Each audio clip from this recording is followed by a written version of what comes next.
Eins, zwei, drei, vier, fünf, sechs, sieben, acht, neun, 10.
Invited some media guys, but they I'm not sure whether they are coming live. I don't think they are.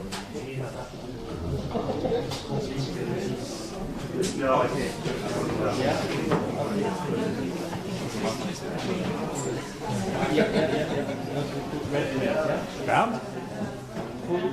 Komm doch rüber hier.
Eins, zwei, eins. Hast du was? Ton? 1, 2, 1, 1, 2, 3, 1. 1, 2, 1, 2, 1. 1, 2, 1, 2, Test, Test, Test, 1, 1, 1. 1, 2, 1, 2. 1, 2, 3, 1, 1. 1, 1. 1, 2, 1, 2, 1, 2. Kommt nichts an. 1, 2, 1, 2. 1, 2, 3, 1, 1, 1. Immer noch nicht? Immer noch nicht. 1, 2, 1, 2, 1, 2, 1, 2, 3.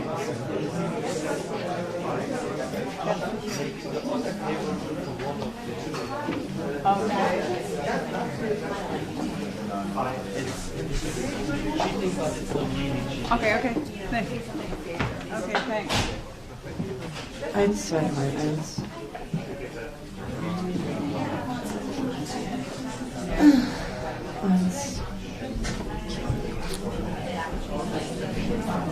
Eins, zwei, 1, 2. 1, 1, 2, 1. Und?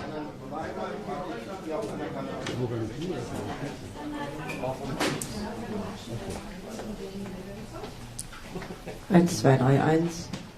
1, 1, 1. 1, 1, 2, 1, 2. Jetzt wird es langsam eng.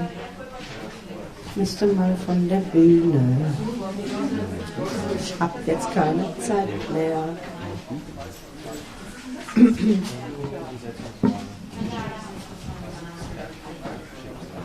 Immer noch nicht.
Das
war gar nicht 13, das war 3 zu 1.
Hi.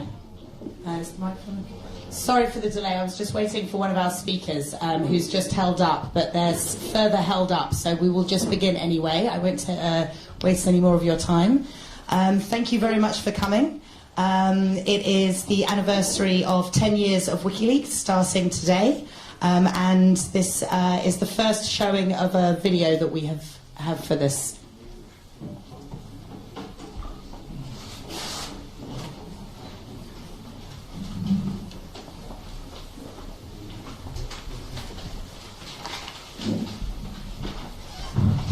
Anyway, welcome to the State Department. I think we have some interns in the back. Welcome.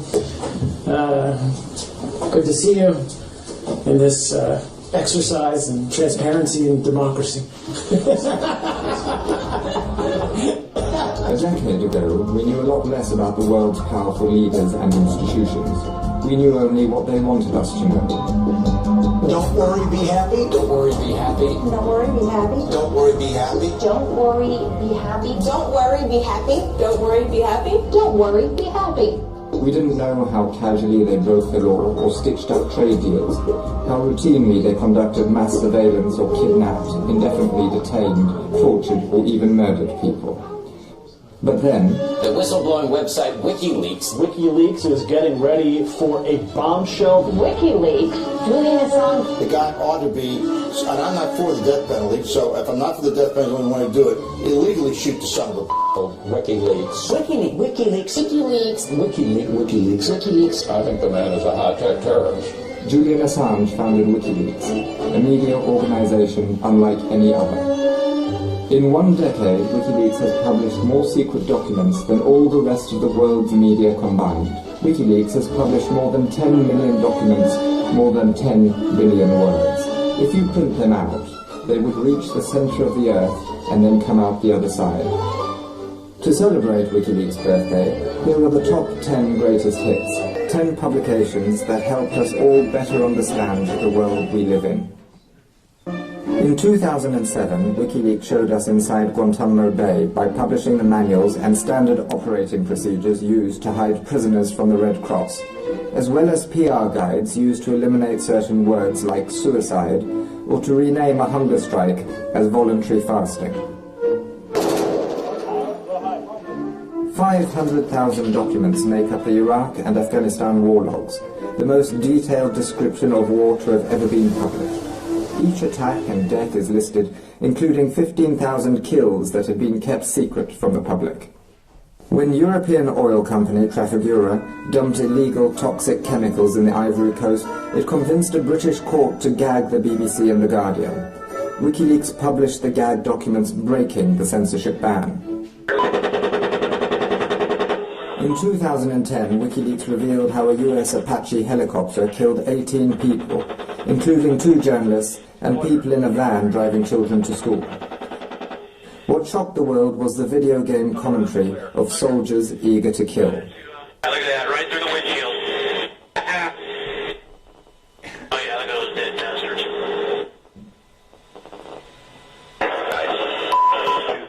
The children from the van were severely injured in the attack. Their father and the other adults in the van were killed. The United States strongly condemns the illegal disclosure of classified information. Later that year, WikiLeaks released over 250,000 secret US diplomatic cables about every country in the world. Cablegate exposed wrongdoing on every continent. WikiLeaks exposed the largest international agreements that the world has ever seen, the 3 big T's, which are being negotiated in secret.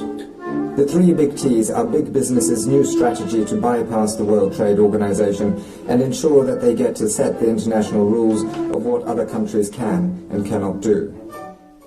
Today, WikiLeaks begins its release of emails documenting the private lives and private lies of private spies. WikiLeaks revealed the inner workings of private intelligence company Stratfor that provides advice to US government agencies, arms companies, and Dow Chemical, who hired Stratfor to spy on the victims of the largest chemical disaster in history caused by their plant in Bhopal, India.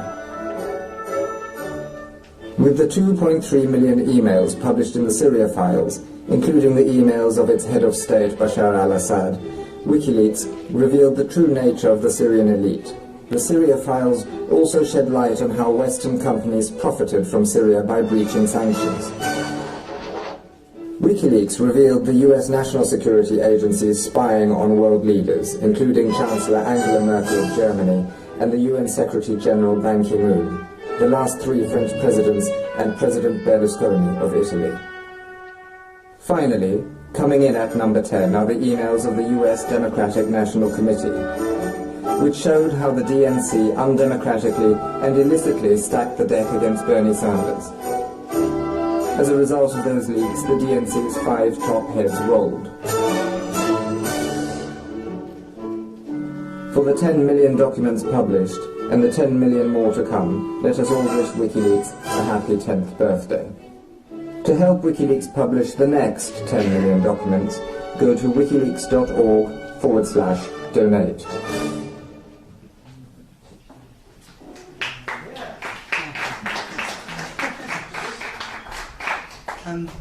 I suppose when you put it all like that, it's no wonder I feel a bit tired today. So yeah, 10 years. This day, 10 years ago, the domain wikileaks.org was registered. Since then, we've published over 10 million documents. That's over 10 billion words. That's more secret documents than the rest of the world's media combined. Sorry to everyone in the room.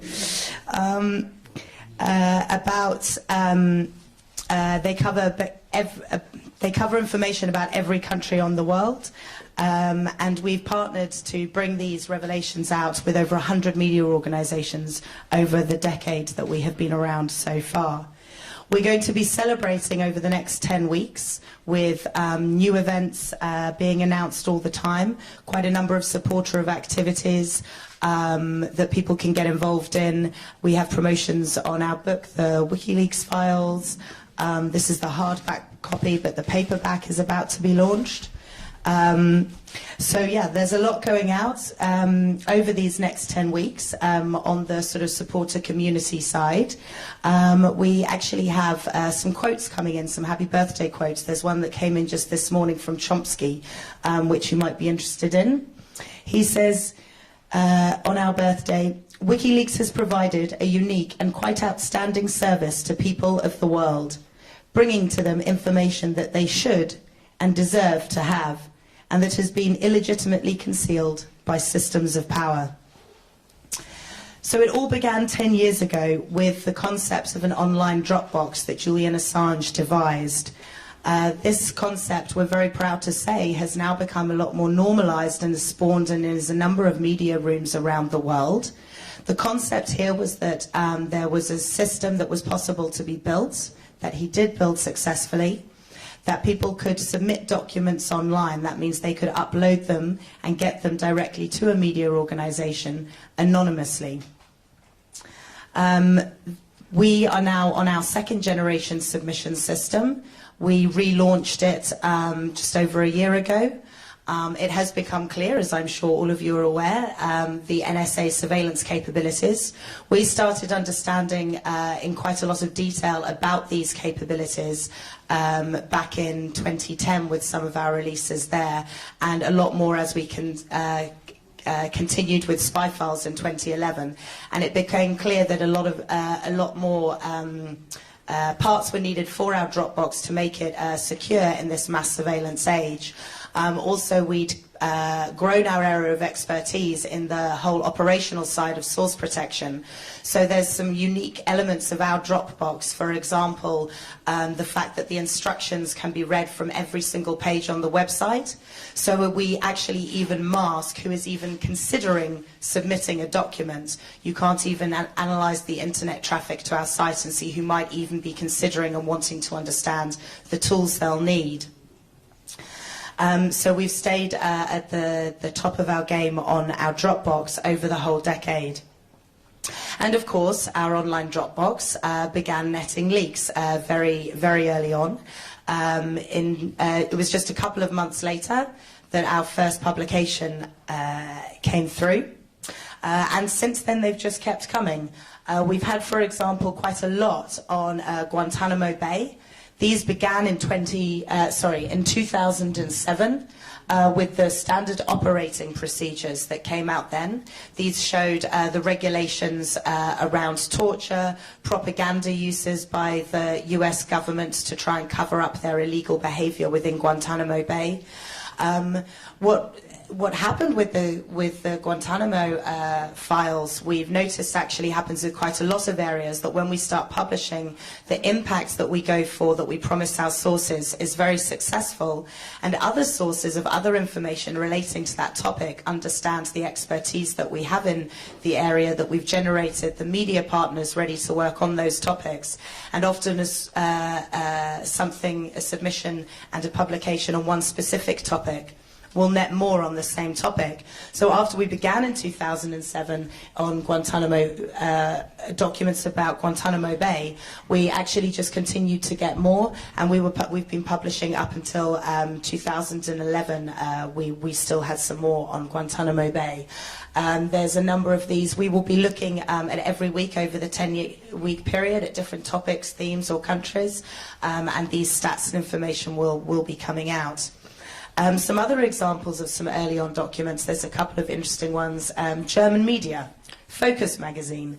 Back at the 11th of August 2008, we released the missing pages of the Schaefer report into the illegal spying by German intelligence on the German press. The 2006 report, compiled by a former federal judge, investigated spying on journalists by Germany's BND, the Secret Intelligence Service here, which is forbidden under German law. The missing pages contain detailed descriptions about the BND's contacts with Focus magazine. The code name Jerez for one of the journalists there was Huffelschulter, who was in contact with them quite a lot, which was shown through these documents. We also released just the year before that, in 2007, the Stasi files, showing that the Stasi was still in charge of these Stasi archives. Then we moved through and we started getting a new trend coming in 2010. We started getting a large lot of document sets that were large archives. We began quite famously in 2010, Collateral Murder. I joined the organisation just after that, and I was part of one of the first of these large archives, the Afghan war logs, that we put out in 2010. That was over 90,000 reports from the war in Afghanistan, from the US troops on the ground there. This was the first time that a media organisation was publishing such a large set of documents in this way. It was a first for us at that time, but has a trend that has just continued and has grown. A few months after that, we published similar reports from Iraq, 40,000. These showing, for example, one such revelation from these reports was that the US government would not be reporting a number of instances of torture abuse claims that, that were received. And then, later that year, 250,000 cables. These were diplomatic documents from the US State Department. And we began in 2010 with publishing 250,000 cables. This was a publication that ended up with 100 media partners. We were publishing for several months. This produced amazing results all around the world. A couple that show the impact. For example, the cables have been cited by Tunisian academics for having contributed significantly to the revolution in Tunisia. They also were one of the main bases for immunity being withdrawn in Iraq. The Prime Minister at the time explained that this was a reason, the information in the cables, for them taking away immunity for US troops. And there's an interesting case which really showed us and started to develop our publishing model that we have been finessing over the last several years. And what we realized with Cablegate was that actually, if one is just working with media, and as much as that does help on an impact side initially, there is a huge impact for archives. The very nature of them, of people being able to explore full archives and see trends in documents, is not only allows for more stories and information to get out that wouldn't otherwise be picked up by media, but is actually very empowering for the public. There was a case specifically that showed us that if we just allowed waiting for headlines, then the stories that all deserve to come to the forefront wouldn't necessarily. There's a German citizen, Khaled El-Masri. He happens to have the same name as a suspected terrorist. And he had been, while he was on holiday in Macedonia, kidnapped by the CIA, secretly renditioned, tortured, and then after several months after they discovered that actually they had the wrong person, he just happened to have the same name, the CIA just sort of dumped him out on the road. And he had terrible trouble trying to get a court case up. The US just said he had no standing, there was no documentation about the secret rendition, etc., etc. In the end, although partners did not pick up those cables to publish them initially, when we put out the entire set of Cablegate unredacted, he was able to go through, him and his legal team, they found the documents that were actually able to get them, and they were able to use them in the ECCHR case that he took that was eventually successful. And this really started to show us the value of publishing these full archives, not just searchable, but the full archives so that the public can interact with them. And this is something that we've kept on with doing, and you will know a number of our more recent releases, the DNC emails, Hillary emails, etc. We are keeping with this, having understood the value of publishing full large archives. Of course, for this, we got quite a number of attacks. The biggest and most interesting for me that we get, obviously we get DDoS attacks, and technically people try to take us down. We're very successful and always have been at staying online. We don't unpublish documents, our links aren't broken. But the one that was most interesting to me are the propaganda attacks that we get. And we've been living with these for several years. The first one that we were hit with when I joined was the blood on your hands with the Iraq war logs, which I found just incredible even at the time. We were literally publishing the deaths at their hands of tens of thousands of people, and somehow this was turned around that because we explained to the world that the US were knowingly doing this, we somehow had blood on our hands, which of course is not true at all. And what was interesting with this story that still is occasionally repeated, although predominantly people have come to understand that it is just based on a bunch of lies, was that actually this point was brought up in the trial of Chelsea Manning. And the US government tried very hard to try and show in that trial that there had been any harm done from any of these publications. This was something they wanted to use against Manning and, of course, Julian and WikiLeaks. And what was interesting was that the US government themselves, despite having successfully brought up this talking point, were actually able to find no evidence of harm. And you can see some of the quotes here, and it became very clear in the trial that actually even the US government don't have any facts to back up their point.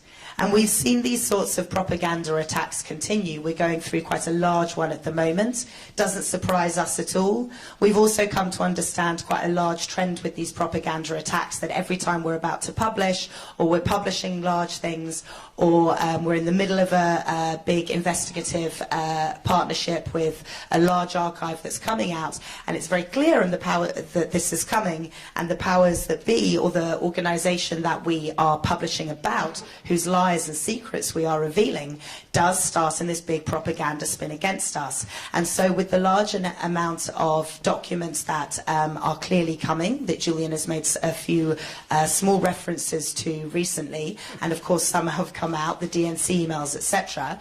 Of course, as is usual for us, a large spin machine went into play against us, and there have been, it seems, quite some digging through past publications. There really is, it seems to me, quite a concerted attack to go in through and just try and find anything.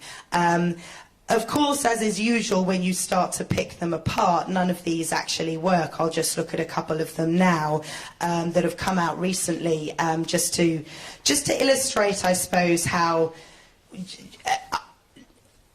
easily falsifiable and based on no facts, so just spin. And it is interesting to me that it is all happening at this time where clearly we are at quite a height of publication.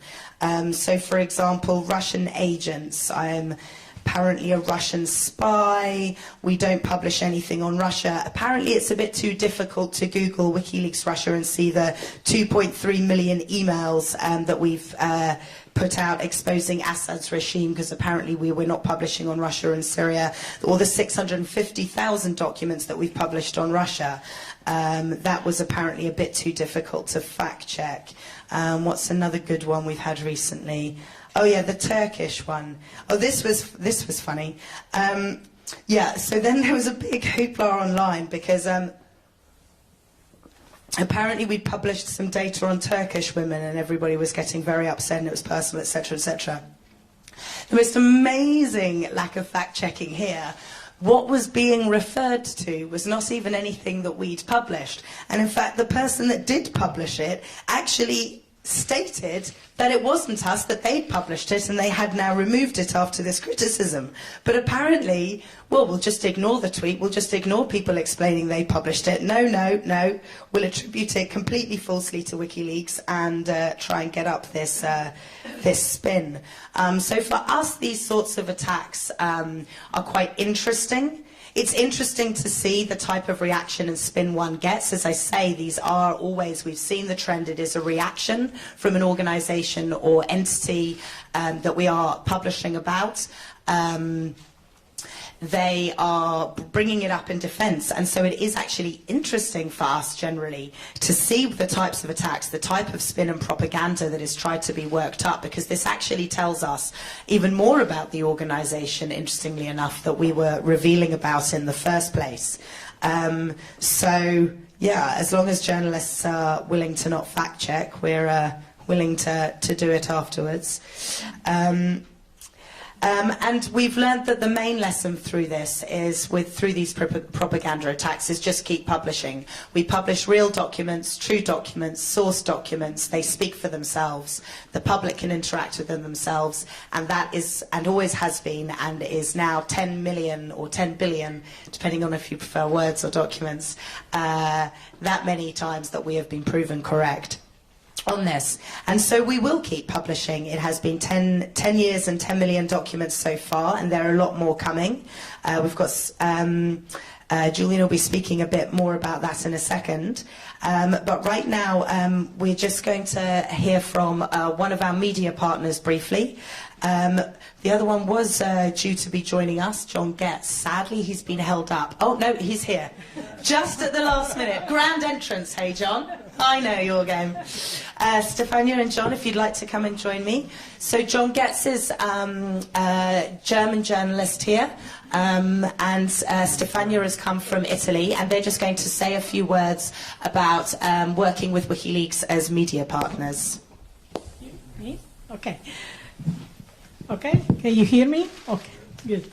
So, good morning. I'm here not because I have special wisdom. I'm a journalist like you. I just want to share my experience of 10 years of WikiLeaks. I spent the last 7 years partnering with WikiLeaks, working on all their releases, from the Afghan war logs to the latest releases. So I have quite a lot of experience.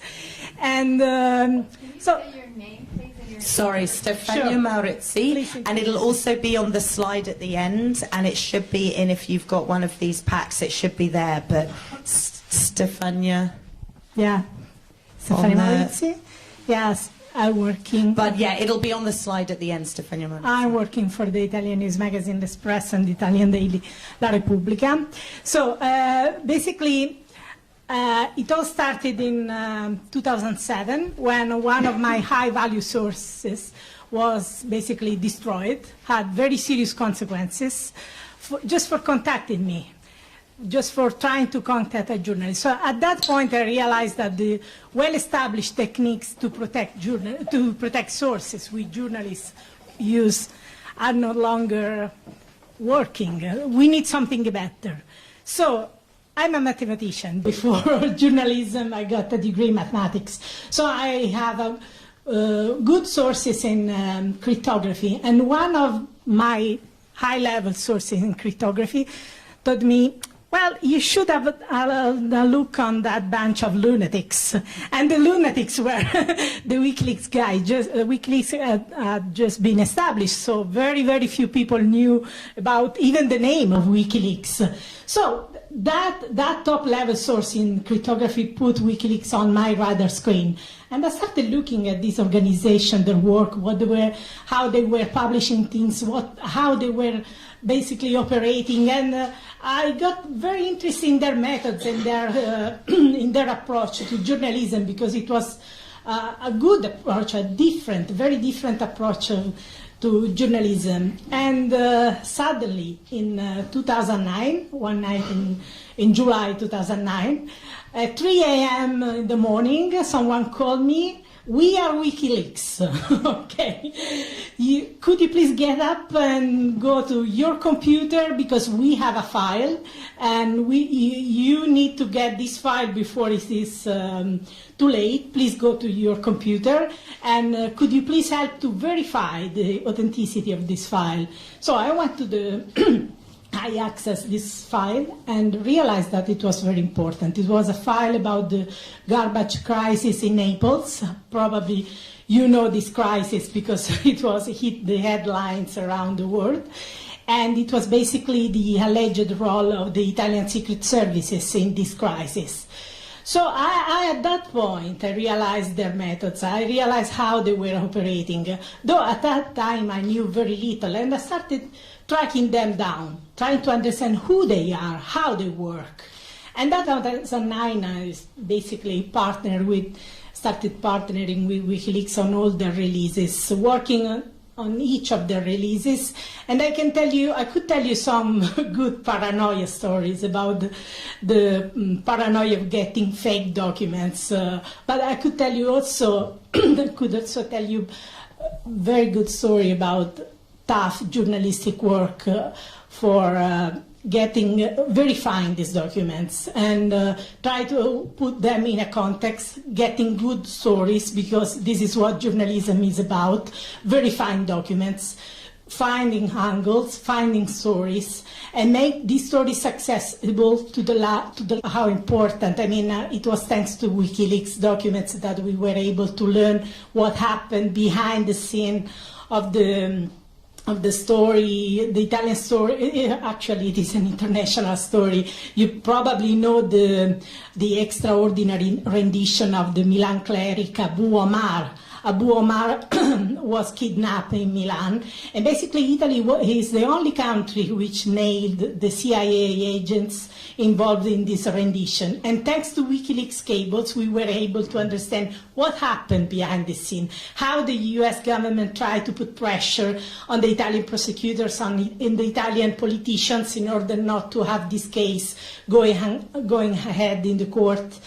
And I could tell you what happened with the Syria files when we discovered the Italian arms giant Finmeccanica selling this communication equipment, military equipment, to the Assad regime. And in that case, we got a libel case. So we got a major libel case, but we were able to win because documents were true, documents were genuine. We had done a good work, and WikiLeaks had done a good work revealing these documents, revealing a story which would have been inaccessible without the WikiLeaks document. Finally, if you check the latest UN report on Sudan, you probably know that Sudan is one of the countries which is under embargo by the UN. There is an arms embargo. And the UN inspectors, actually, the UN experts, go there, travel to Sudan, and check whether this embargo is well respected, whether there are violations, whether sanctions are needed. So if you check this latest document, which was published the 22nd of September, you will see how the UN inspector uses WikiLeaks documents to expose companies selling this military equipment to the Sudanese regime. So you will understand how even the UN rely on these documents published by WikiLeaks. And this report was basically released 1 week ago after apparently Russia tried to stop its publication. So in that case, no one said, well, WikiLeaks revealed some document, but Russia didn't want to reveal. No one said anything, but the documents are used by the UN expert, and it was important to expose the companies violating the embargo, the UN embargo against Sudan. So that's why I keep working on the files, I keep working on the releases, because they bring these important documents which would be inaccessible otherwise. Thank you. My name is John Getz, and I work for NDR and for the Süddeutsche Zeitung. There was some misunderstanding, I think, in some of the announcements that I work for WikiLeaks or something like that. That's not true. Just want to make that very clear. I'm a journalist that works for NDR and for the Süddeutsche Zeitung. And I was asked just to kind of talk about, my experience over the years working with WikiLeaks. And it first began with the Afghan war logs and the Iraq war logs and the diplomatic cables when I was working at Der Spiegel. And it's continued today in my capacity where I work now. And we've worked with WikiLeaks on some of the releases. We haven't done all of the releases. There've been, and basically we look at each release at a time, and we look to authenticate and look at the value of the publication, and then we decide based on that example if we're going to go ahead or not. And it just, when I look back at the last 6 years that it's been for me, it's very interesting how I came very naive about encryption, about the safety of emails, the safety of downloading documents. I remember at the time I found all of that stuff completely irritating and like, why are they wasting my time? These are really, really difficult people who seem to take joy in making my life as a journalist difficult. And that was really how it felt like to me. Do you know what I mean? And they were constantly harping on this whole security thing. And it was very interesting how now in the last 6 years that my attitude about that's really changed. A lot of it had to do through the work of WikiLeaks, but also, of course, what came out with Edward Snowden later on, that a lot of the things that they had been telling me that I thought were brain dead were not brain dead. So that was one thing. And there was also just one other thing I wanted to mention, that I did a lot of work on the Khalid al-Masri kidnapping case that Sarah had mentioned earlier, before WikiLeaks had been involved in it. And there was actually, there actually still is an arrest warrant today from a German state prosecutor for the 13 CIA men who had kidnapped Khalid al-Masri. The Munich state prosecutor has an ongoing arrest warrant. And one of the great things for me in my work as a journalist was to see through WikiLeaks documents released by WikiLeaks, the shadows of my work as a journalist in the government, and how the U.S. government, put pressure on the Chancellery about the stories that we were working on at the time, to see how the Justice Ministry, there was pressure on them, and to see kind of actually how politics works. And it, for me, was just, and it remains one of the most interesting insights of that time. So if people want to know later on, I'm happy to talk to anyone individually about what it's been like to be a journalist who works with WikiLeaks sometimes, and so that's. Does anybody have any sort of questions on working with us and our partnerships or anything like that John and Steph could answer? No? No? All good. Yeah. Okay. Thank you. Yeah? So I'm Andrea Shalal with Reuters, but how do you, from WikiLeaks' perspective, how do you decide which media organizations you work with? Do you have a sort of stable, you send the information out, and then as John is indicating, the media have a choice to decide yes or no, they're not going to work on that? I mean, how do you decide that? And how did you do that in the very beginning, I imagine?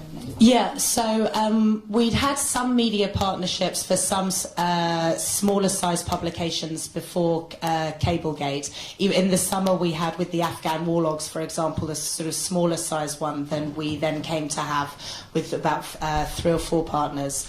And as we rolled out Cablegate, essentially what it was that as we would start to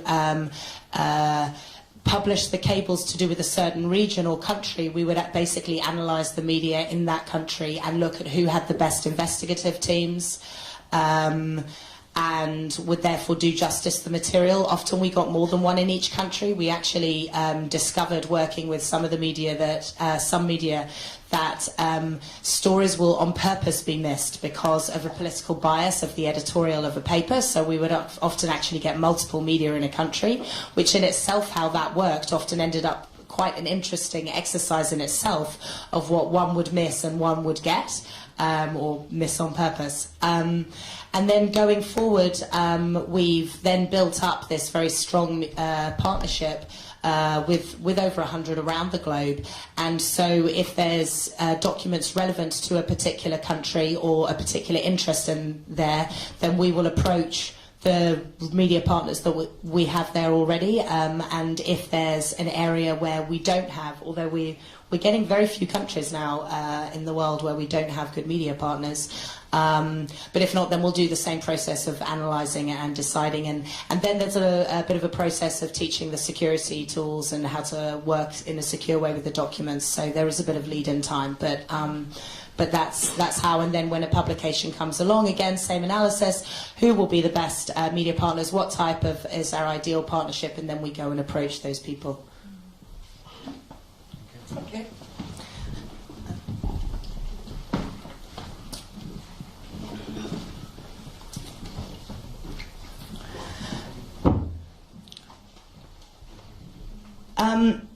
So through all of this,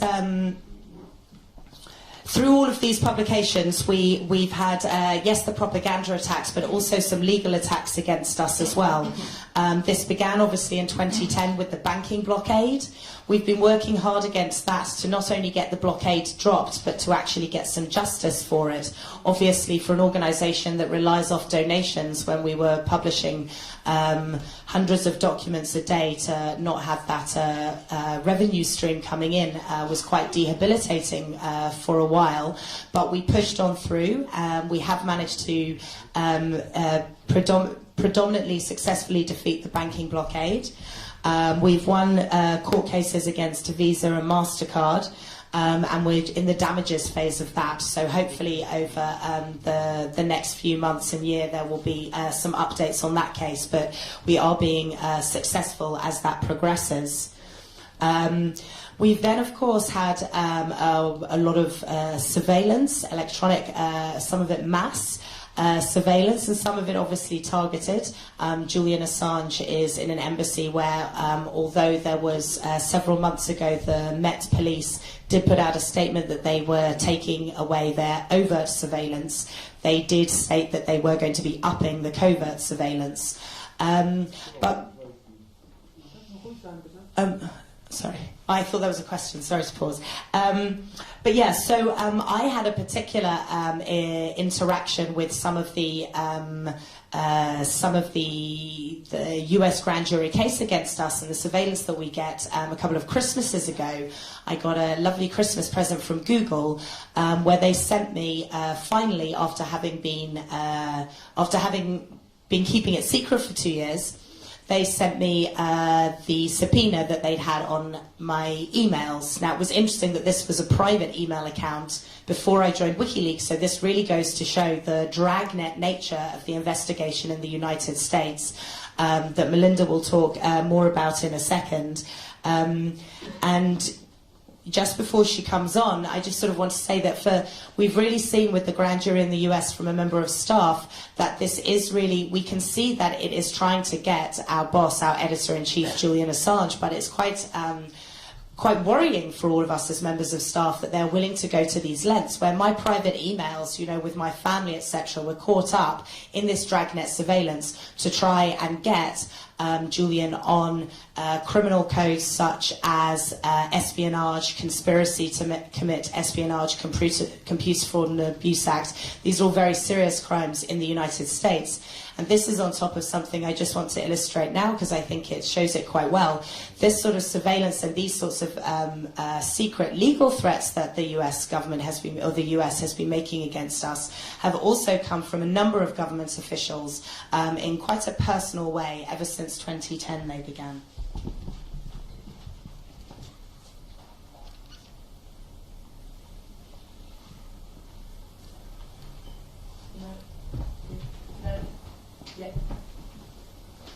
High-tech terrorists. Cyber terrorism. Information terrorism. Shut it down. We're going to have you. Use a drone or something. Abort the brain. Illegally shoot the son of a... Information warfare is warfare. And Julian Assange is engaged in warfare. Information terrorism, which leads to people getting killed, is terrorism. And Julian Assange is engaged in terrorism. He should be treated as an enemy combatant. WikiLeaks should be closed down permanently and decisively. Should the United States do something to stop Mr. Assange? We're looking at that right now. The Justice Department is taking a look at that. I would argue that it's closer to being a high-tech terrorist than the Pentagon Papers. This disclosure is not just an attack on America's foreign policy interests. It is an attack on the international community. The head of WikiLeaks is not a particularly credible source in my mind. He is a, in my mind, he's a criminal, and he ought to be hunted down and grabbed and put on trial for what he has done here. I think the man is a high-tech terrorist. He's done an Assange. Yeah. He needs to be prosecuted to the fullest extent of the law, and if that becomes a problem, we need to change the law. Well, I think Assange should be assassinated, actually. I think Obama should put out a contract and maybe use a drone or something. You don't want to act panicked and have the... Well, you don't have to act panicked. You can act tough and say, if we catch you, we're going to hang you. Yeah. Or whatever. We heard some of that from Holder. Julian Assange is a cyber terrorist in wartime. He's guilty of sabotage, espionage, crimes against humanity. He should be killed. How is it that the WikiLeaks guy remains free?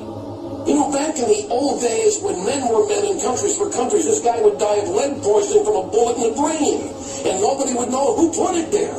The way to deal with this is pretty simple. We got special ops forces. I mean, a dead man can't leak stuff. This guy's a traitor, a treasonous, and he has broken every law of the United States. The guy ought to be, and I'm not for the death penalty, so if I'm not for the death penalty and want to do it, illegally shoot the son of a... It's time that the Obama administration treats WikiLeaks for what it is, a terrorist organization whose continued operation threatens our security. Shut it down.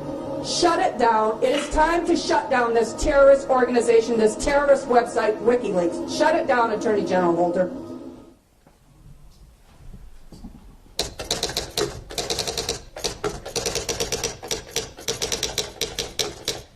So yeah, they're quite serious threats there coming from some very official people in the US. It's also came out just in the last couple of days that actually these sorts of comments came from Hillary Clinton's mouth as well, where she in a meeting questioned whether he could be droned or not.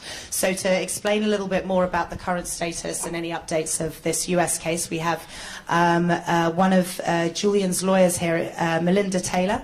She's a criminal lawyer at the ICC, and she led the UN case that we had just recently. Melinda. Hi, everyone. This year, the UN Working Group on Arbitrary Detention issued a landmark decision finding that Julian was a victim of illegal and arbitrary detention. They further found that the circumstances of his detention violated his right to protection from torture and cruel treatment. They found that Sweden and the United Kingdom had a duty to ensure his protection and security. This decision concerned the legal responsibilities of the UK and Sweden, and they were jointly responsible for keeping him in detention. But it was clear from the subtext of the decision that there was a larger villain lurking in the background. Indeed, in an email from the Crown Prosecution Services to their Swedish counterpart, it was underlined that, please do not think that this case is being dealt with as just another extradition request. And why was that? It's because the long arm of the US had reached out to its allies and indicated that it wanted Assange by any means possible. As a result, it's the ever-present risk of being carted off to face an unfair and abusive prosecution in the US that forms the bars that keeps Julian indefinitely detained. The complex legal decisions and actions that have given rise to this indefinite detention can be distilled to a few simple and irrefutable facts. There is an ongoing national security prosecution of both Julian and WikiLeaks. It is the largest investigation under the Espionage Act in US history, and it is the largest cybersecurity prosecution in the US Army. This prosecution has already given rise to several legal abuses and mistreatment. Chelsea Manning was interrogated in relation to both Julian Assange and WikiLeaks. The UN Special Rapporteur on Torture found that the interrogation methods applied to her amounted to torture. As Sarah mentioned, in 2012, the Department of Justice issued secret subpoenas to Google to obtain email accounts with private, personal, privileged information, and there was barely a whimper of protest before they were given up. On 28th of January 2015, a spokesperson for the Eastern District of Virginia confirmed that the criminal investigation into Julian is ongoing, and the risk presented by this prosecution has only grown in the last few years. Mr. Assange was and is a thorn in the side of US politicians who would prefer that their dirty secrets and mistakes are hidden from the very people who have the power to either elect or dismiss them. The inability to view Julian or WikiLeaks with any level of impartiality has just been emphasized by the recent smear campaign caused by the DNC leaks. Once again, the spectre of Reds under the beds has been resurrected. Just because WikiLeaks dared to publish information, for example, about Hillary Clinton's policy failings and her short-sighted and flawed approach to international interventions, for example, in Libya. He published this, therefore he must be anti-American. He must be an enemy of state. They don't see him as a publisher. They see him as an enemy combatant who must be brought to heel by any means possible. Julian has even been placed on an NSA man-hunting list, along with other members of terrorist organizations. And as Sarah mentioned, there was reports that came out recently that Hillary Clinton, in a meeting, proposed to just drone the guy. And while this has been going on, both Sweden and the United Kingdom have refused to give any assurances that he won't be handed over to the US if he were to go to Sweden. And of course they hide behind technical reasons for their refusal. Oh, we haven't received a formal request from the US for his extradition. Or we can only give him an assurance that he won't be given to the US after he leaves the embassy and after he comes to Sweden. It's just like the big bad wolf who's outside the doors of the Ecuadorian embassy. He's trying to huff and puff and blow it down. And now he's trying to convince Julian to leave. Come out, Julian. I might be chomping on a Chelsea Manning sandwich. That might be Edward Snowden in a frying pan behind me, but you'll be safe if you come. And so the stalemate continues. Julian remains detained because the UK and Sweden continue to flout their international obligations and their duty to protect him from this risk. But even though Julian has been locked up, they haven't been able to silence him or WikiLeaks. Over the last 5 years, whilst Julian was detained, WikiLeaks has continued to publish key information that has changed the world. Without WikiLeaks, this information would have remained unknown or obscured, but it has now empowered people throughout the world to know where the perimeters of responsible government ends and the shadowy outlines of Big Brother commences. WikiLeaks documents are not curated, culled or pieced together to support a particular political narrative, and as a result they show both sides of the coin. As an example, it was the detailed minutiae of corruption and excesses that were set out and leaked to US diplomatic cables that acted as a catalyst for the Arab Spring. But the diplomatic emails and cables leaked by WikiLeaks were also instrumental in revealing the political machinations that both preceded and accompanied the NATO intervention in Libya. For example, one can see in Hillary Clinton's emails that she was aware of the profile of Saif Gaddafi as a potential reformer.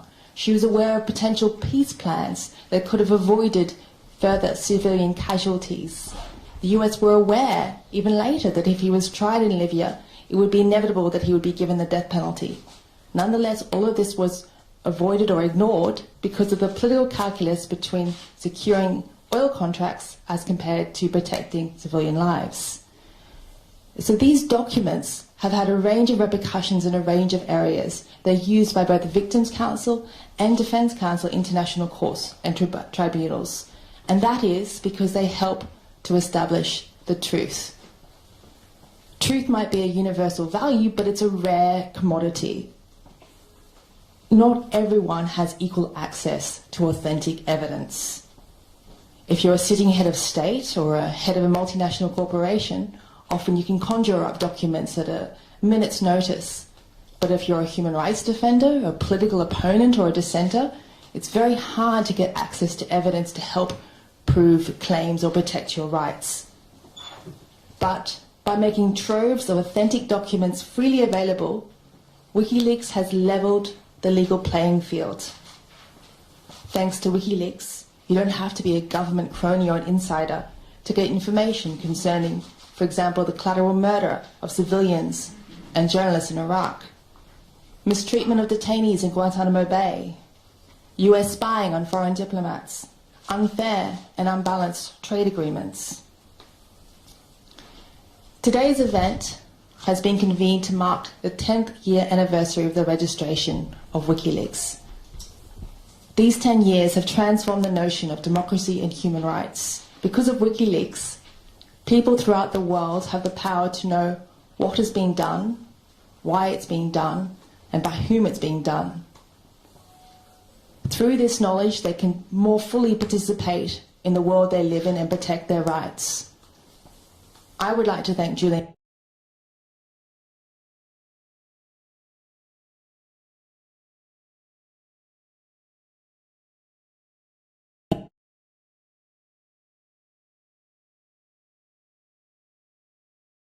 WikiLeaks found the UN decision, just so that you can get the wording of that Melinda was just referring to. This is the announcement of it. Julian Assange has been arbitrarily detained by Sweden and the United Kingdom since his arrest in London on 7 December 2010 as a result of the legal action taken against him by both governments. The expert panel called on the Swedish and British authorities to end Mr. Assange's deprivation of liberty. I think the recommendation is quite clear. Respect his physical integrity and freedom of movement, and afford him the right to compensation. And despite that UN ruling that came several months ago, Julian is still in the Ecuadorian embassy in London, although hopefully via video to us right now. These things never work just as they're meant to, huh? What, please? We heard that, Julian. All right, that's great. Wait, hold on. You were just a random voice, sort of weirdly echoing, sort of in an omnipresent fashion down to us.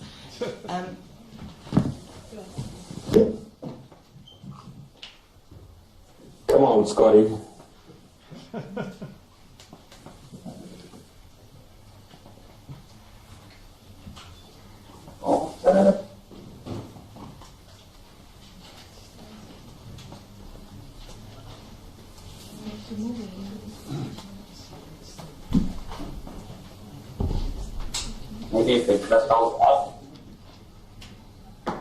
Okay, we're just sorry for the delay. We're just sorting that out for just a couple of seconds. Does anybody have a question from the legal side whilst we're just trying to set that up that Melinda might be able to answer?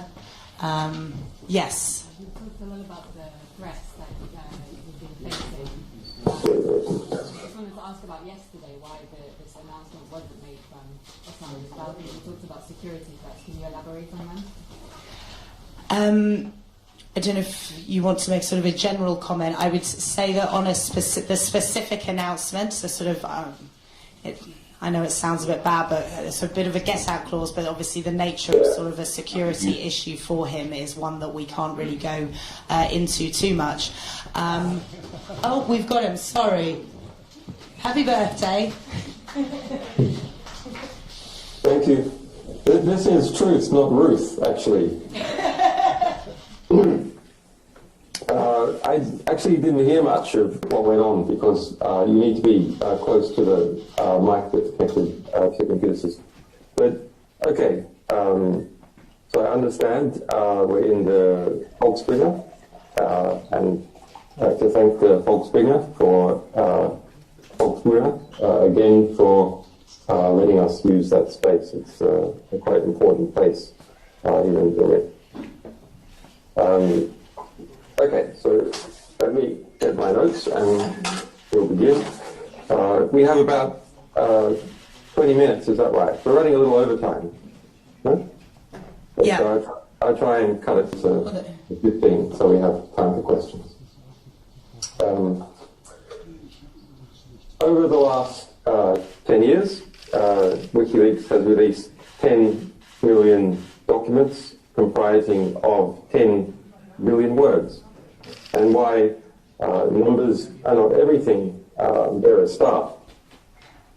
That information that never would have existed in the world had we not released it. It would have been stored away somewhere privately, but it wouldn't have become part of our collective civilizational knowledge.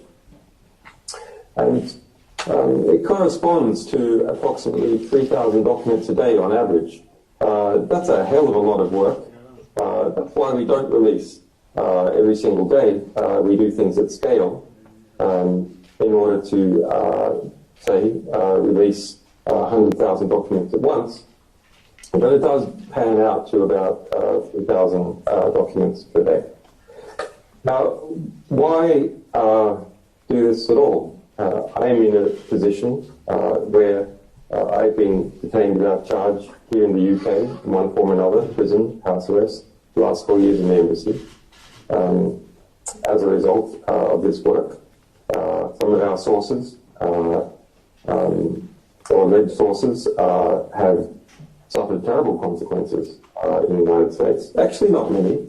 We have thousands, and there's only a couple of alleged sources that are facing difficulty, but altogether, between sources and supporters, people have been sentenced to something like 50 years altogether. And the two most significant cases is that of Chelsea Manning in the United States, sentenced to 35 years in prison, purely for communicating with the media. That's the allegation. There's no other allegation against them.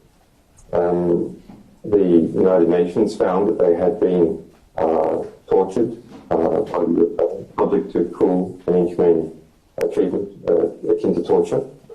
Jeremy Hammond, imprisoned in New York for 10 years. And a number of supporters back in the heat of the kind of first phase of neo-McCarthyist hysteria in the United States in 2010, 2011, went through a legal process as well. Most of them got off without any imprisonment. But, okay, what does it teach you? Well, it teaches you something about the structure of power. Whenever WikiLeaks engages in a release, sure, the information that we reveal about an institution or about a state is interesting. But also the reactions by the institution or the state are extremely revealing. And the reactions by tertiary players, such as particular media groups and their alignment, allied institutions and so on. I mean, this in some ways harkens back to the old statement of Voltaire that if you want to understand structure of power, you should see who it is that you have difficulty writing about. Well, myself, my staff, and our sources, we believe in some kind of romantic ideal. It's quite a quaint notion. It's quite a cynical notion. It's quite a notion, in fact, that perhaps in some ways doesn't belong to this time. It belongs to an older time, or perhaps a future time, which is that through understanding the world, we can do something sane. We can do something rational. It's not something of coming out of a postmodernist view of extremely bounded rationality, where everything is kind of pointed. We actually think it's fascinating to understand the world around us, and through this understanding, we can see justice come from it, as we have in many cases, some of which Sarah has pointed out. In fact, you can break down this quest for knowledge and understanding into really the three types of history. By history, journalists will understand that I don't mean what happened 100 years ago, or not only what happened 100 years ago. I mean history circa now, the history that is unfolding all around us. What are the three types? So type 1 is the history which is subsidized, where there is economic interest in propelling it and promoting it. That, of course, includes all kinds of advertising and propaganda, but it also includes very basic things, such as how to hammer in particular types of nails, how to build a pump, how to fly an aeroplane. Extremely important information, but one that has an existing industry propelling it forth into the world. Type 2 history. And this is unsubsidized history. History which has lost its economic subsidy. Knowledge which is no longer propelled in the world, but sits there and perhaps slowly decays. That's important to try, in some cases, to drive that knowledge, but generally speaking, it's not kept around because people don't find it interesting enough to keep around. And then there's the type 3 history, and that is the type that WikiLeaks is involved in, and that I have been interested in all my adult life. And that is subjugated history. It is the history where there is an active effort to prevent it entering the world. And this type of history, if we can find it, if we can grab hold of it, if we can pull it in to civilization and our collective memory, this is a type of history that would not have otherwise existed. That's true for nearly every document published. It would not have otherwise existed as something to be discussed by people of different languages and different cultures. A good example of that is, say, the Iraq war logs. That's a rich documentation of the history of a war, and in fact the history of two countries, and it would not have otherwise been present for the people of those countries or for the other countries that were embroiled in those wars to understand and derive lessons from. So through collecting this type of knowledge, subjugated history, we have built this romantic ideal of a grand rebel library. That's what WikiLeaks is. A rebel library, a type of library of Alexandria. I think we probably have more documents than Alexandria, but it is a library that is not like any other library. We have the first moment of what we bring into the world being present, as opposed to copies of other books, which might be interesting, but we're in the quest of trying to find original documents that have never been seen before and bringing them into our collective knowledge understanding. Okay, so Sarah has spoken about some of the technical details and a bit about practical history. I want to speak now about some of the things we're doing going forward, the future of WikiLeaks. Well, I know this. I've seen the internet, and I understand that there's enormous expectation in the United States. Some of that expectation will be partly answered, but you should understand that if we're going to make a major publication in relation to the United States at a particular hour, we don't do it at 3 a.m. That's something great. So we have a great many upcoming publications. Now, WikiLeaks has grown into a relatively strong position. We're a publishing organization that has no debts, has never had to fire anyone, is entirely funded by our readers, has succeeded in every litigation that it's been involved in. I think that puts us in an enviable position of being completely independent, not being dependent on dodgy foundations or advertisers or state funds or exceedingly wealthy benefactors, which of course always have their own interests. But nonetheless, the material that WikiLeaks is going to publish before the end of the year is of a significant moment, such a significant moment in different directions, affecting three powerful organizations in 3 different states, as well as, of course, information previously referred to about the US electoral process. But WikiLeaks needs to change in order to survive and thrive through the next few months. Now, why we have been growing and while we are in a position to, and I expect to be able to build up to about 100 additional journalistic staff over the next 2 years, we are going to need an army. Not an army, of course, engaged in physical hostilities, but we are going to need an army to defend us from the pressure that is already starting to arrive. That pressure is being placed on a number of elements that are close to us. It is being placed in one way or another on the state that has courageously given me asylum.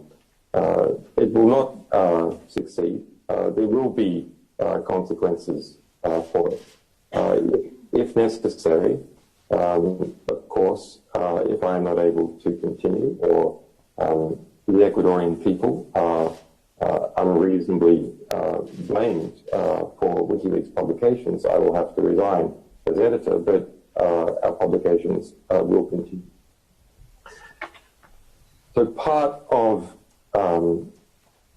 the necessary defense of WikiLeaks, we have engaged in a new project to recruit people across the world to defend our publications. And we'll give details of that as the weeks go by, but immediately you can start following on Twitter WL Task Force, that at WL Task Force, or twitter.com/WL Task Force, and Community WL.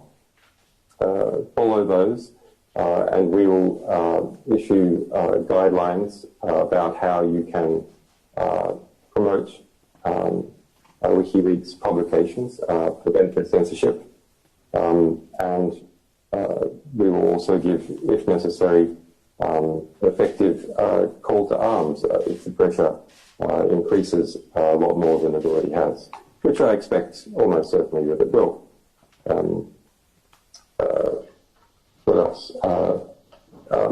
The funding model of FAS is a very interesting model. FAS is a German newspaper, and it is something that we have been working on for a while.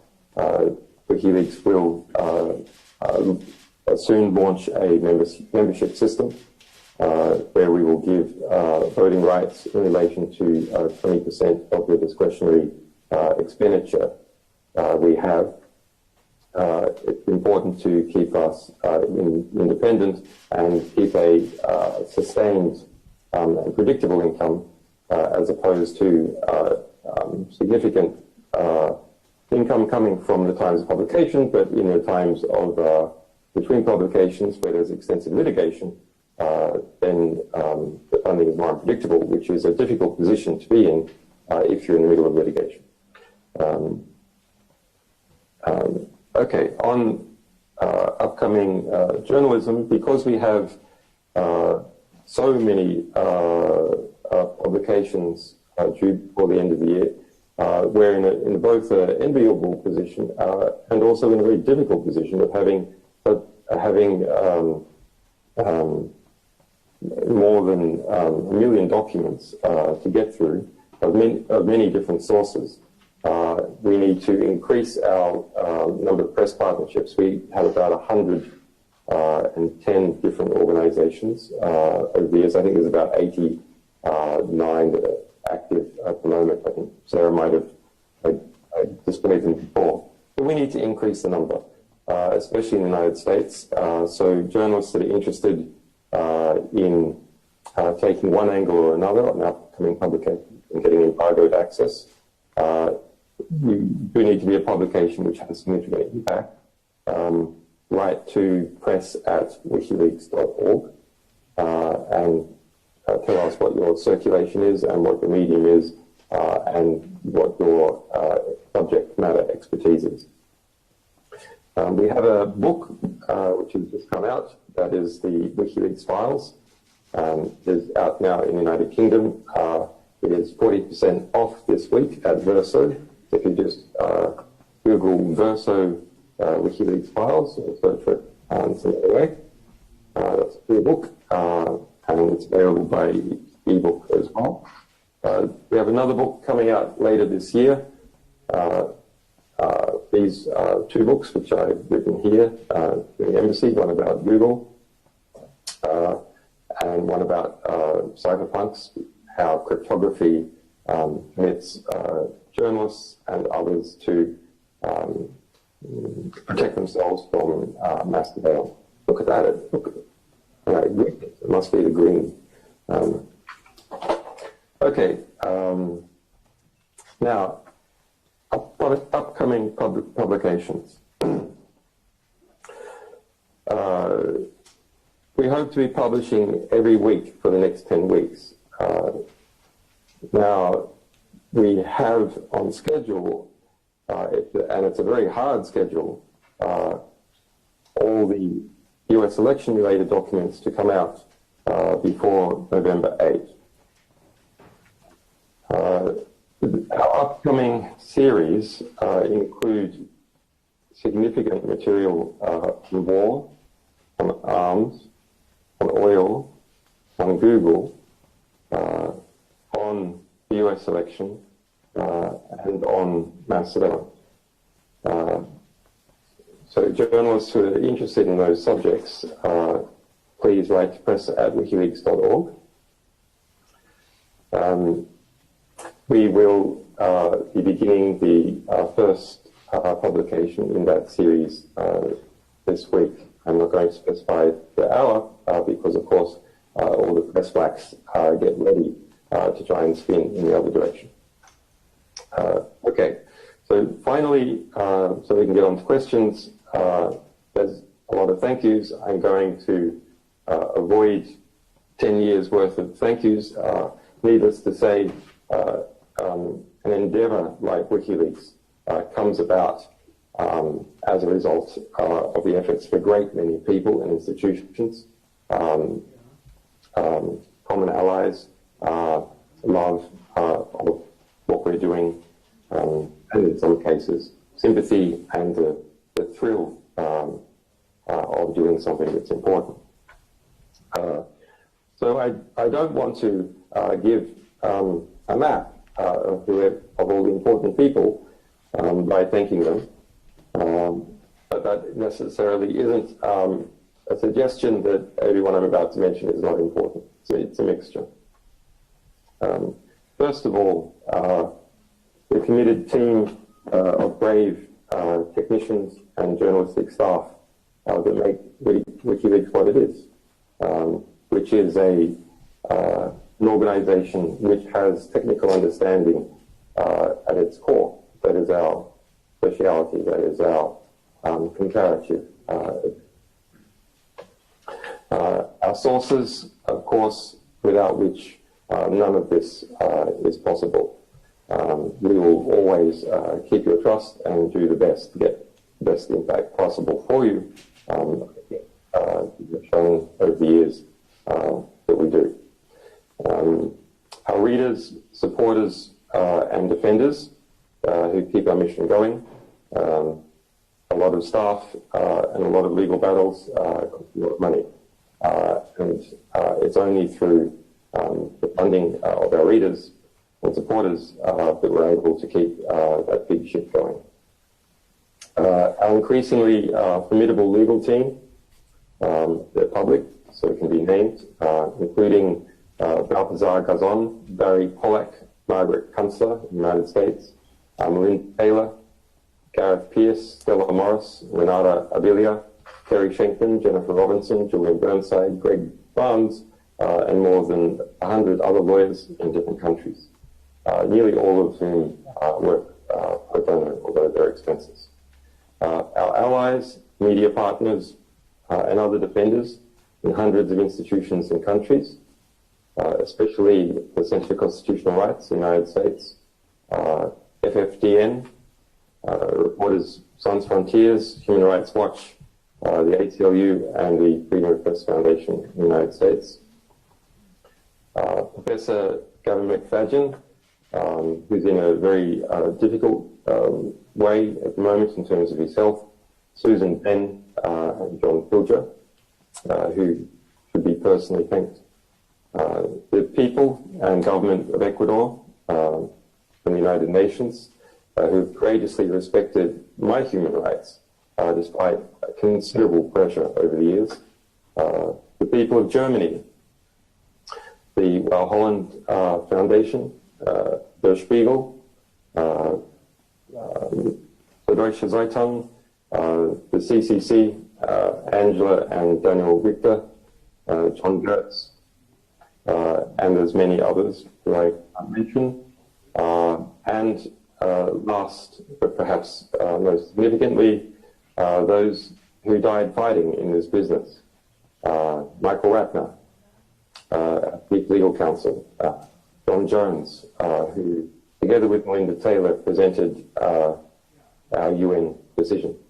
Aaron Schwartz, Lenny Weinglass, another one of our lawyers. Rest in power. Thanks.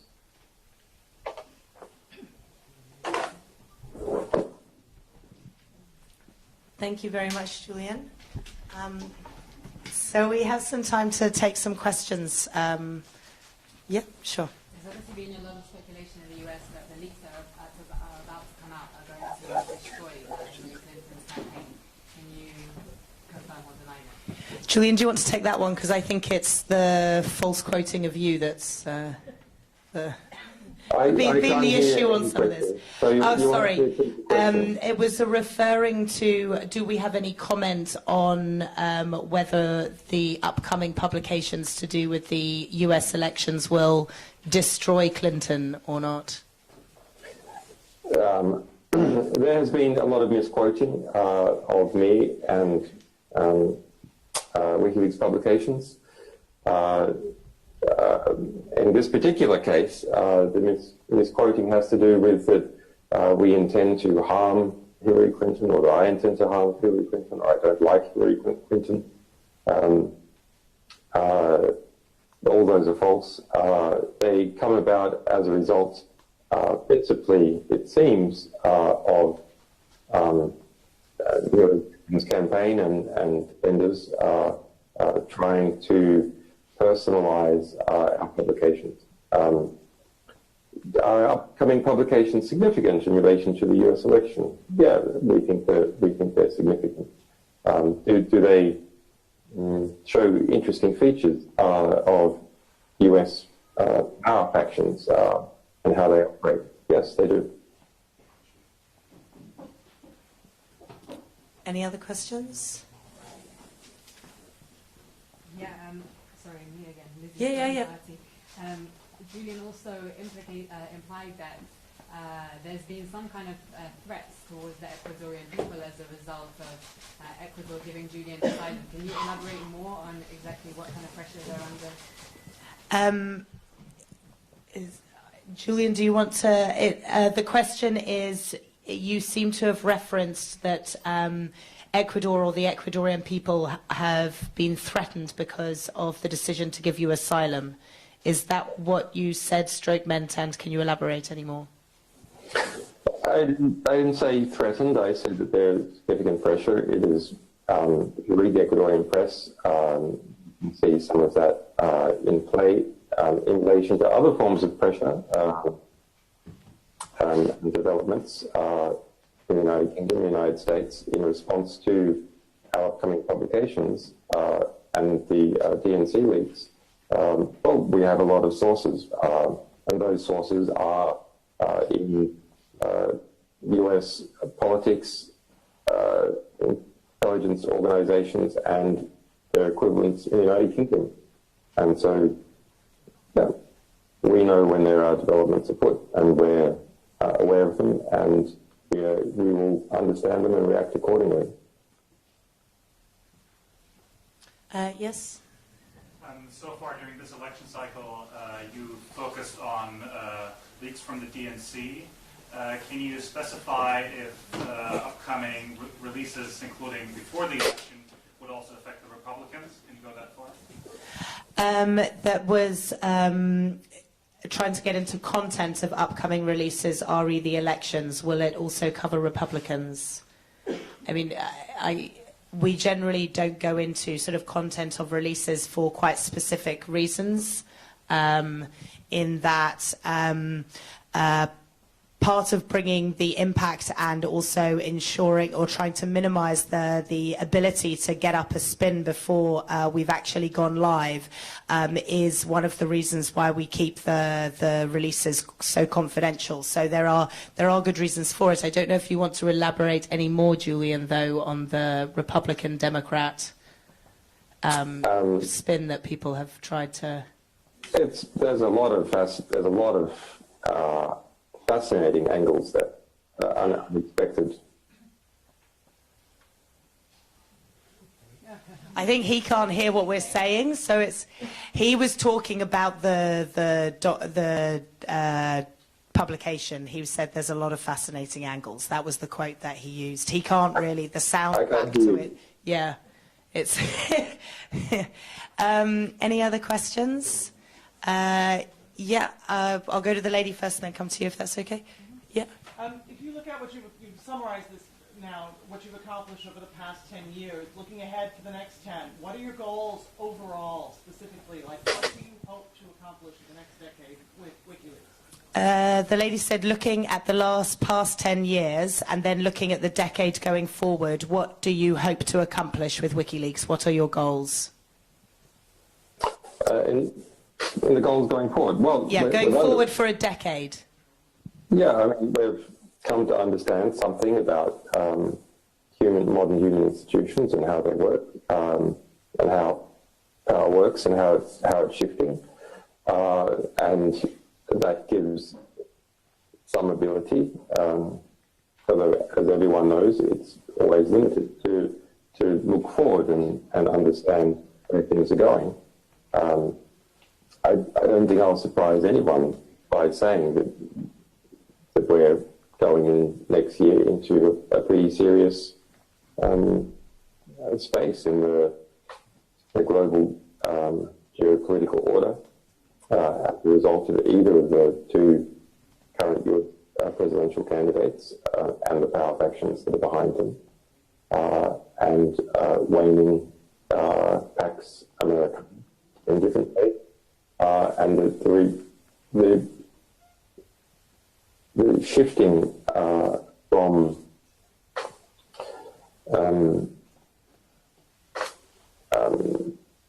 predictable state power into an assembly of unpredictable state powers and major corporations acting more and more like states. And why that was talk back in the 1990s that the state was at an end, actually something really very different is happening now.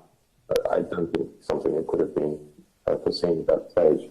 So as far as WikiLeaks is concerned, the more we're in an interesting position, but the more that the world globalizes and digitizes, the greater comparative advantage WikiLeaks has. Similarly, the greater the levels of censorship, including self-censorship, the greater WikiLeaks' comparative advantage is as an organization that was built legally and technically, and to a degree politically, to resist censorship.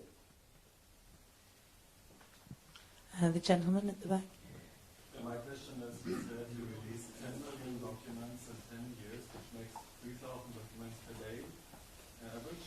How do you make sure that you know what you're publishing? Is there anybody who can read 3,000 documents a day? There's lots of volunteers, or how does it work? Do you want to go with this one? Oh, sorry, you can't hear. The question is regarding the stats that we've published, of how much we've published. We say it's an average of 3,000 documents per day. How do we verify at those quantities? Do you want to talk about?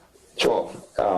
Yes, of course, that would be impossible. No, it wouldn't be impossible. It would be very hard if we were dealing with 3,000 new sources per day.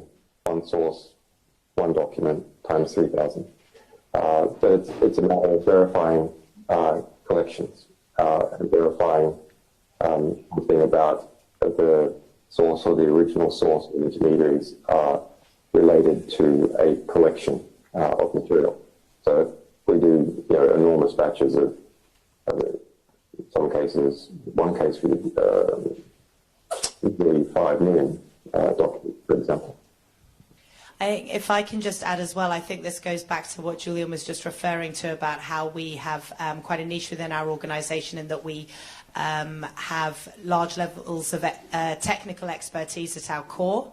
And we have learned through our publishing model and progressing in this specialisation in large archives, and they are just a different nature. There's still the same journalistic processes, RE validation, source protection, etc. But when you're talking about large archives, they're just a slightly different nature of the documents, and so your processes for validation are quite specific to working with large data sets rather than, as you say, obviously reading 3,000 individual documents a day that come from different places is quite a different type of task. Yeah, the gentleman just at the back there. It says here, did WikiLeaks recently expose visitors to its website to malware? No. A Bulgarian researcher had hundreds of malicious files on the website. How do you get through this comment on that? Yeah, I don't know if you want to do that one, Julian, or... Oh, sorry, you can't. I keep forgetting you can't hear them. Sorry, I'm sorry.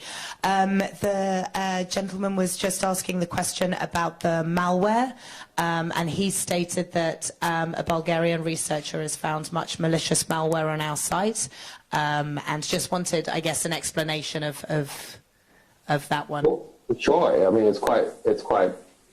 As I said before, when WikiLeaks publishes something, you get what we publish, which is interesting.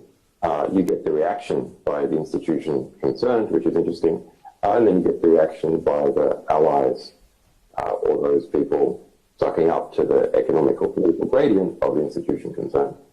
So in this particular case, the Hillary Clinton campaign has been going around saying, don't read WikiLeaks because there's malware.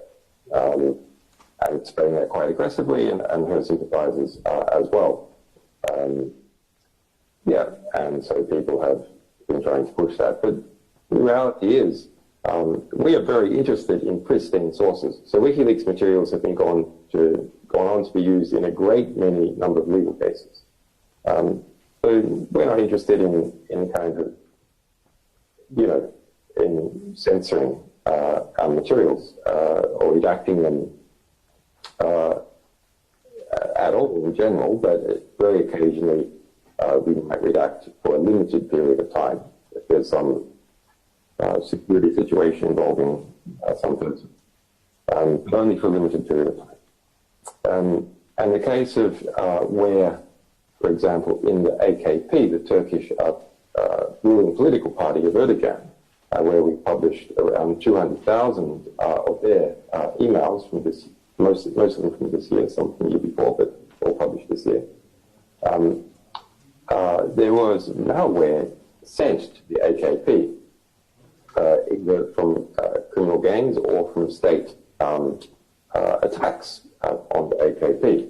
Now that's extremely interesting, and it's not something we're going to censor. Now, does that mean that readers of WikiLeaks' website are infected by that malware by reading our website? No, this is malware that targets email. That's an attachment. You can't be infected by reading our website. You have to download one of the attachments, an exe, and then open it on your desktop and ignore the warnings, etc. Just like downloading any information on the internet site. If you play it that way, there's a chance you'll get it. Malware, just like malware can be in your email box as well. There's some other questions. Yep. Yeah. I just wanted to ask a little bit more about the changes that you signaled in the way that WikiLeaks is structured, and if you can just go into that, and is it the financial pressure primarily that's driving you, or what is behind those changes, and what kind of timetable for that to all be announced? So the changes in structure, the lady was asking a question about the changes in structure you were talking about. I don't know if they were, you would describe them as changes in structure or just sort of increase, but she was wanted to know any more about these, and particularly the donation side that you'd referred to, and what the timescale is on these changes to take place of the upcoming more organizational changes rather than just publications.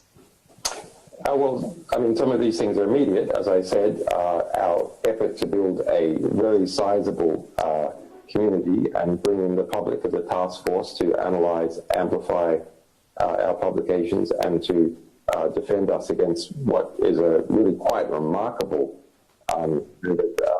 neo-McCarthyist push in the United States at the moment, principally by Hillary Clinton's allies, because she happens to be the person being exposed at the moment. If you're talking about our structural changes in terms of members, membership system that we've produced similar to FAS, that's being rolled out. Now we have an internal beta. It's something that will occur over the remainder of the year.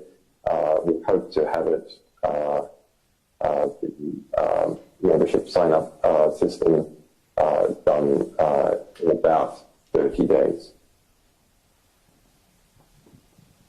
Person back there? Yes, just a question in regards to the legal situation. We've seemingly gone through a lot of different avenues. Can you shed any light on perhaps what comes next, and perhaps how confident you may be in resolving the legal situation at the moment? Legal, are you talking about sort of with the US grand jury? Are you talking? Julian's situation in the embassy. There's a question about your personal legal situation within the embassy and what's possible next for you in your case. You hear me? What's the question? Oh. What's next for you in your personal legal situation there at the embassy? Well, I mean, it's all politics, right? The law is clear. The UN has ruled on the matter. The United Kingdom is not only has discarded the EU, and of course there's good and bad things about the EU. It is committed. The government is committed, and said so repeatedly, that is going to withdraw its Human Rights Act, sort of scrap the UK Human Rights Act and attempt to either completely withdraw from the European Court of Human Rights or substantially withdraw the impact of the European Court of Human Rights. So it's, I'm in a country that doesn't follow the law.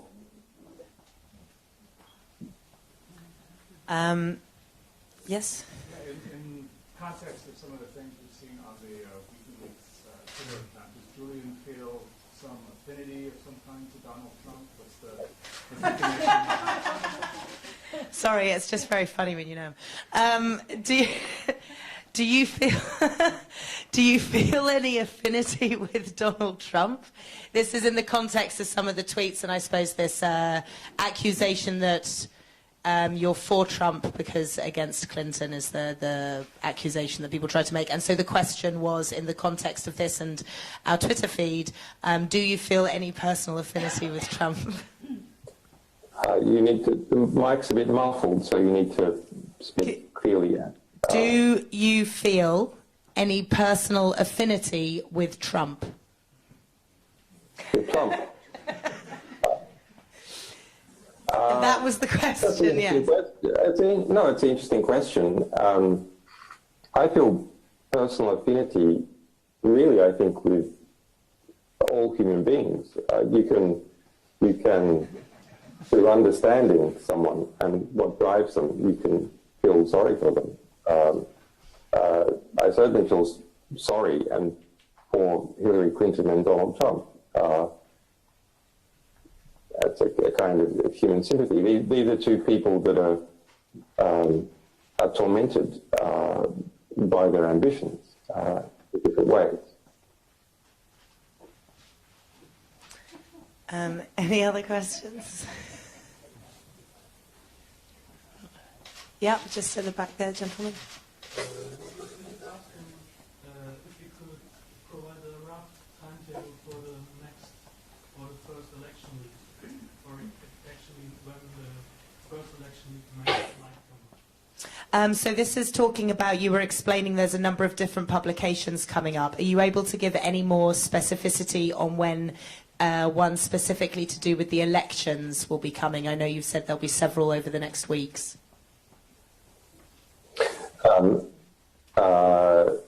I think the statement I made was clear, that our first publications in the series are this week. I haven't said whether US election related or not. I would like to keep that ambiguity, but we have quite a pace ahead of us.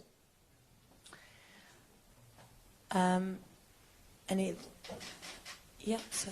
Could you ask him to clarify his comment about how Brexit may change his legal status? I didn't quite understand whether you were saying it's an opportunity or potentially a risk. Yeah, sure. Can you just do a quick clarification on your Brexit statement and that this could have changes for your legal case? Did you mean that specifically more as an opportunity or as a risk for your legal case? Well, the Brexit is a slight risk in relation to there no longer be appeals to the European Courts of Justice. So there's certain avenues that are cut off there. On the other hand, I mean, I have a lot of legal cases. So we have the US case, and the UK is to confirm it tonight with the US extradition warrant will be landed in the UK. We have a UK bail case, which they're trying to arrest me over seeking asylum in the first place, which of course is completely illegal, but they're attempting to do it anyway. And we have the Swedish extradition warrant, which there's no charges for. So that in relation to the Swedish extradition warrant, which is an enormous rhetorical problem, and is used by the UK rhetorically to justify, although not legally, that is going to face increasing political and legal difficulties. So the UK has said that it is going to grandfather in all existing EU law and then start knocking it out. But the abuses of the EAW, including by Sweden and including in my case, were one of the things that drove the UK at an intellectual level, in terms of its sovereignty debate, out of the European Union. And there were significant debates about the abuses of the EAW in Parliament. So I would be surprised if the EAW is not significantly attacked as a result of things like extradition without charge in the UK Parliament as the transition occurs. Yeah. I asked before about why the announcement wasn't made yesterday on the balcony. It wasn't quite answered. Oh, yes, sorry, he came on halfway through. Well, we could just ask. Yeah, the question is regarding, can you give any further information on the reason you had to cancel your speech in London later today? Security was given, but do you have anything else you can add? Yes, we received information.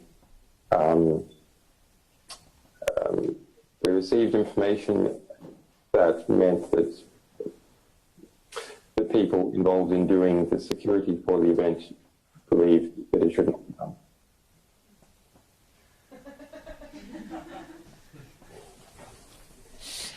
Any other questions? One last one there. Yep. Maybe just a question about his personal situation. Now living there for 4 years in the embassy, how is he in the moment physically? How he feels there? How are you after 4 years in the embassy? How do you feel sort of physically? You look all right to us. A bit pale. A bit pale. A bit pale. Actually, I was thinking the other night, it'd be pretty interesting for vitamin D researchers, right? Because it's pretty rare that you have a subject that hasn't seen the sun in 4 years, but is otherwise healthy. There's a few people who are in hospitals, for example, that are bedridden, can't move, that very rarely see the sun. I suppose they will them out occasionally, but and there's some space station people. I don't know if they've arranged for some there, but it's quite rare that you have an otherwise healthy-ish person. I have some other problems from being in the embassy, but these are not diabetes or something like that.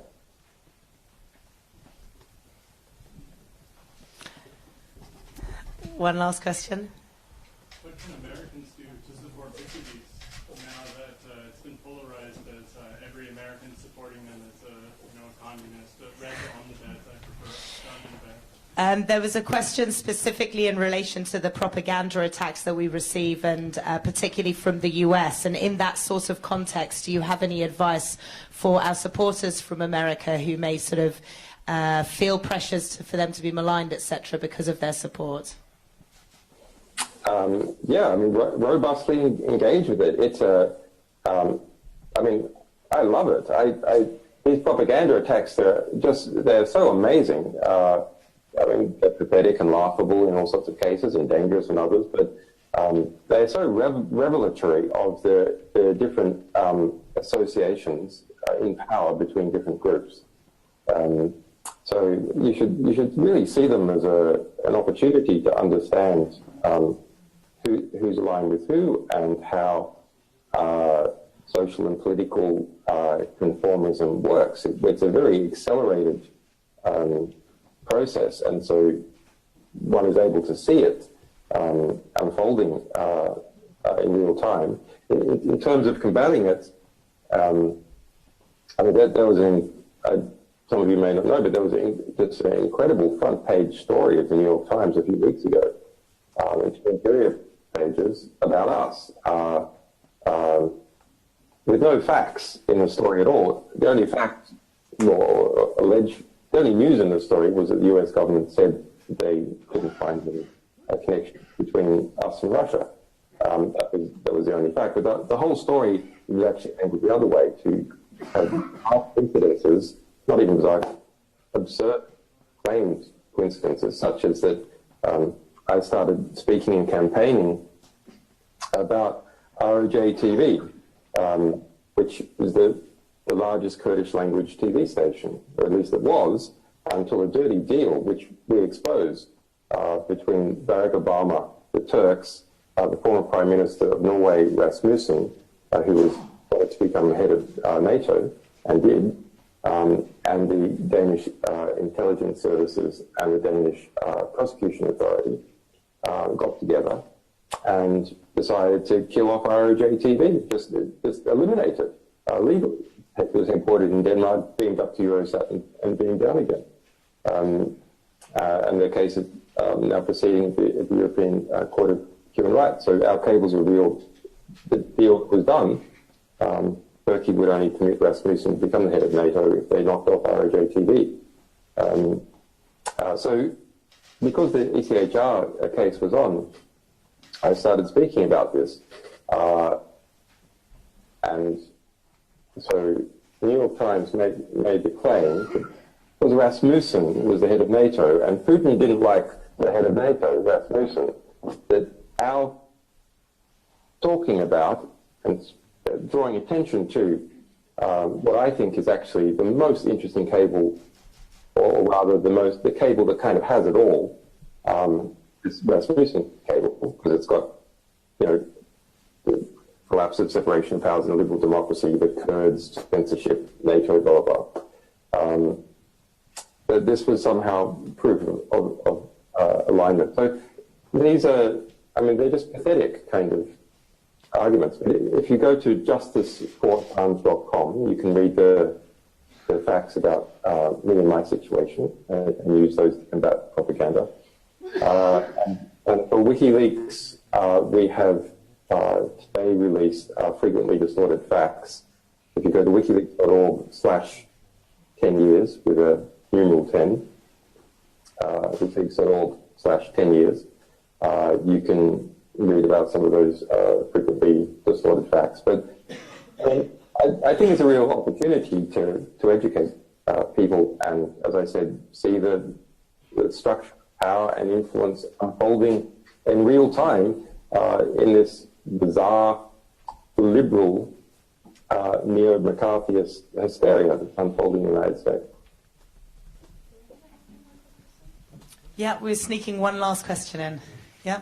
So there are some people who say that the rise of the populist nationalist parties, that has a lot to do with people's, concerns about the collapse of the rule of law, that the sort of questions about globalization, but also about the ability of government to protect people. Do you think that the amount of transparency that you've brought to that process of governing actually has contributed in some way to that kind of deep crisis of confidence in governments that, it's a... This is quite a good one to end this thing on. It's okay, so, and correct me if I'm misrelaying any of this. There is a trend that we're seeing of a rise of populist nationalist fronts. Is this seemingly a reaction to what is seen as a breakdown in the rule of law? Do you think that WikiLeaks' work has helped or hindered actual transparency coming to this sort of culture clash between the left and the right? Do we bring transparency? Do we enforce more secrecy through the reaction to the publication? Well, you've got two things. There's really two parts to this question. One is about the rise of populism of different kinds, left populism, right populism. And the other is about what is the reaction by intransparent organizations to being made transparent by whistleblowers and activists and other sources. Well, the second case, this was a part of what I gameplayed 10 years ago in my discussions with others. So if a intransparent organization that is involved in abusive processes, not just a single individual doing something randomly, but some kind of structural abuse, then of course, it has two choices in response to exposure. Option A is to stop the abusive conduct. If its internal workings are revealed, it's not something that gets the public or other institutions offside and has a political economic cost as a result. And option B is it can take everything off paper. It can conceal its processes. But concealing processes takes economic work. Now, there's good reasons why systems are well documented. It's because they start to decay through Chinese whispers or through the periphery, not obeying the center, as well, if there's not a clear chain of command, etc. So sure, you can take everything off paper, you can go completely oral, but the result is a maximum size of the organization or the maximum size of that process within the organization will reduce, and therefore the systematic quality of abuse or injustice produced by an organization which generates opponents, if it is known, must similarly degrade, or the whole organization must reduce in size because of the extra expense of doing things in this manner. In relation to, it's basically a win-win. You either get an organization which is less abusive or an organization which is smaller because it's taxed by its own secretive processes. In relation to the rise of popularism, well, I mean, my analysis is that most of this is caused by the breaching or the gradual degrading of existing media hierarchies. And social media has clearly played a significant role, but as has all the new media startups, new organizational startups, where now every organization, even a tiny one, is a publisher and is able to publish its views on the world and its position, etc., directly, rather than sending this through gatekeepers. As a result, established powers which connect to large media organizations, I know there's a lot of journalists here that work for them, but I'm sorry they do, and create standards, often very bad, usually to prevent or make it costly for journalists to question existing establishment powers, and just occasionally good. These are in decay. And so as a result, the more common sentiments of smaller organizations and individuals start to rise, and it's only natural that in response to that you see an increase in popularism. And on that note, I'd like to say, Julian, thank you very much for joining us here in Berlin. Thank you to all the press for coming, and thank you to our supporters for being with us for 10 years and beyond. Thanks, guys.